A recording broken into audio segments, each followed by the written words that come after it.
안녕하십니까. 기도하심으로 말씀 묵상을 시작하겠습니다. 하나님 아버지, 오늘 말씀을 묵상할 때 성령님으로 함께 하소서. 예수님 이름으로 기도합니다. 아멘. 오늘 본문 창세기 36장 내용은 다음과 같습니다. 에서는 가나안 여인 2명, 이스마엘의 딸 총 3명의 아내를 두었습니다. 에서와 야곱의 가축이 많아지자 그들이 함께 있을 수가 없었습니다.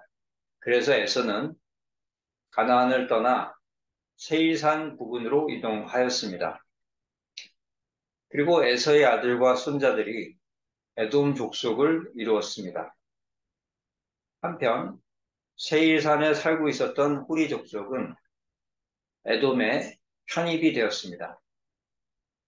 후리 족속의 족장 중 아나는 나귀를 칠 때 광야에서 온천을 발견했습니다. 에돔 땅을 다스리던 왕들에는 벨라, 요밥 등이 있었고 에돔의 족장으로는 딥나, 알와 등이 있었습니다. 본문에 대해 세 가지를 묵상하겠습니다. 첫 번째 본문에서 무엇을 볼 수가 있습니까? 에서 자손의 이름들이 보입니다. 단지 그들은 아브라함의 자손이지만 믿음이 없었던 자들로 기록이 되었습니다. 무엇을 깨닫게 됩니까? 혈통으로 믿음이 생기지는 않습니다. 라합은 이방인 아모리 사람이었지만 하나님에 대한 이야기를 듣고 믿음을 가지게 되었습니다. 그래서 이스라엘 정탐꾼 목숨을 살려주고 여리고 성의 상황을 알려주어서 이스라엘이 가나안을 정복하는데 큰 도움을 주었습니다. 이같이 이방인의 혈통을 가졌던 라합은 그 믿음으로 구원받고 예수님의 족보에까지 기록되는 영원히 기억되는 자가 되었습니다.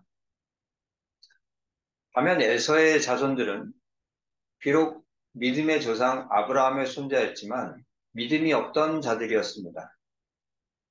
도리어 에서의 자손이 이룬 에돔 족속이 후에 하나님의 백성을 괴롭히고 하나님의 나라를 대적하는 자들이 되었습니다.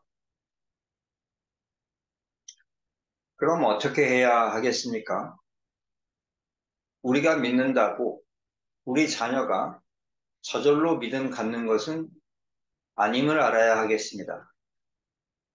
신명기 6장 6절에서 7절 오늘날 내가 네게 명하는 이 말씀을 너는 마음에 새기고 내 자녀에게 부지런히 가르치며 집에 앉았을 때든지 길에 행할 때이든지 누웠을 때든지 일어날 때든지 이 말씀을 강론하라 하였습니다. 자녀가 믿음 가지기 위해 부모는 자녀가 말씀 들을 기회를 부지런히 제공해야 하겠습니다. 두 번째 본문에서 무엇을 볼 수가 있습니까? 호리 족속의 족장이 온천을 발견했습니다. 아브라함의 손자인 에돔 족속의 길고 긴 역사에서 기록될 만한 사건이 나귀에게 풀을 먹이다가 온천을 찾은 것이었습니다. 왜 이렇게 된 것입니까? 땅의 것을 잡고자 함은 바람을 잡으려 함과 같기 때문입니다.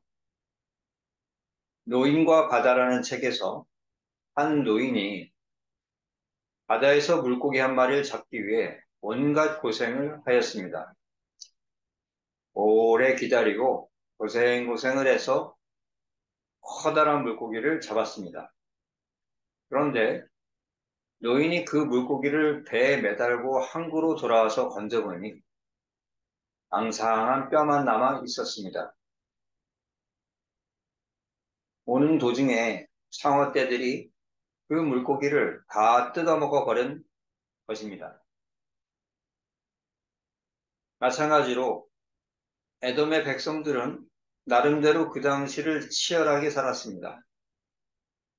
싸움을 하여 영토를 늘리고자 했고 가축을 키우고 무역을 하면서 부를 쌓고자 하였으며 집을 짓고 아름답게 꾸미고 살고자 했습니다.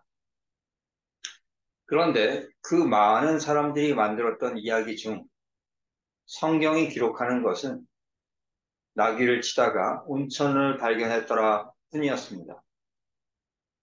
그들이 찾고자 했던 것은 모두 사라졌습니다. 그렇다면 어떻게 해야 하겠습니까? 하나님과 함께하는 삶이 영원함을 알아야 하겠습니다. 사무엘상 12장 21절 돌이켜 유익하게도 못하며 구원하지도 못하는 헛된 것을 좇지 말라. 그들은 헛되니라 하였습니다. 우리가 예수님을 그리스도로 모시고 그분의 말씀에 따라 사랑의 삶을 살고자 애쓰는 것이 하나님과 함께 하는 삶입니다. 그리고 이러한 삶이 만들어내는 이야기는 에돔 족속의 이야기와 다르게 하나님 나라 역사책에 기록되어 영원히 남게 될 것입니다. 세 번째 본문에서 무엇을 볼 수가 있습니까? 안정된 에돔이 보입니다. 에돔에는 왕, 정치 조직, 성벽에 둘러싸인 성이 있었습니다. 그들은 그것들로 안전과 풍요를 누렸습니다. 무엇을 깨닫습니까? 세상적으로 보면 에돔이 이스라엘보다 잘 살았다는 것입니다. 에돔의 왕이 세워져서 조직이 정비되고 풍요를 쌓아갈 때에 이스라엘 백성은 애굽에서 종살이하면서 약속의 땅 가나안을 사모하며 살았습니다.